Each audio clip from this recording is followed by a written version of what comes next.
apakah batasan orang yang tidak berhukum dengan hukum Allah maka ia kafir? Kita katakan Ahlus Sunnah wal Jamaah sejak zaman para sahabat sampai detik ini tidak memutlakkan kafir besar kepada orang yang tidak berhukum dengan hukum Allah. Ini bedanya kelompok teroris Khawarij dengan Ahlus Sunnah wal Jamaah. Kalau kelompok teroris, kata para ulama seperti Imam Al-Jassas dan yang lainnya, di antara ciri kelompok Khawarij, kelompok teroris, mereka berpegang dengan surat Al-Maidah, namun bukan 51. Al-Maidah 44. Wa man lam yahkum bima anzalallahu faulaika humul kafirun. Barang siapa yang tidak berhukum dengan hukum Allah kafir. Kata kelompok Khawarij, pemimpin yang tidak berhukum dengan hukum Islam kafir murtad.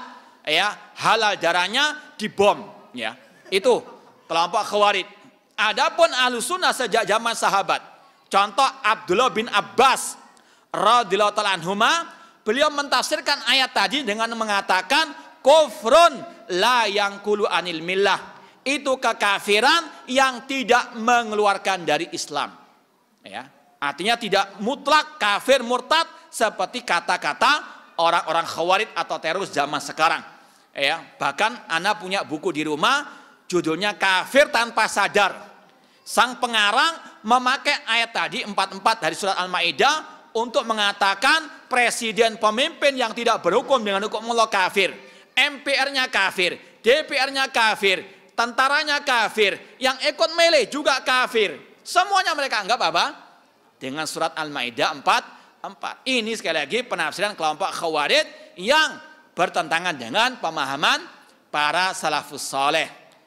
Kalau kita buka misalnya kitab Madarijus Salikin karangan Ibnu Qayyim, beliau mengatakan kekufuran ada dua, kufur besar, kufur kecil. Kemudian kata beliau, di antara bentuk kufur kecil kalau ada pemimpin yang tidak berhukum dengan hukum Allah. Beliau mengatakan kufur apa? Kecil. Imam Ibnu Abil Is Al-Hanafi dalam syarah akidah Tahawiyah memperinci orang yang tidak berhukum dengan hukum Allah bisa kufur besar, bisa kufur kecil. Kalau orang itu meyakini hukum Islam tidak relevan dengan zaman, hukum Islam tidak berlaku, hukum Barat lebih baik daripada hukum Islam, ini kufur besar. Namun kalau dia masih meyakini Islam yang terbaik, wajib berhukum dengan hukum Islam, cuma karena hawa nafsu, karena uang suap, ya, maka dia termasuk orang yang apa? Ya, maksiat kufur kecil. Ya, itu kata para ulama Ahlussunnah wal Jamaah.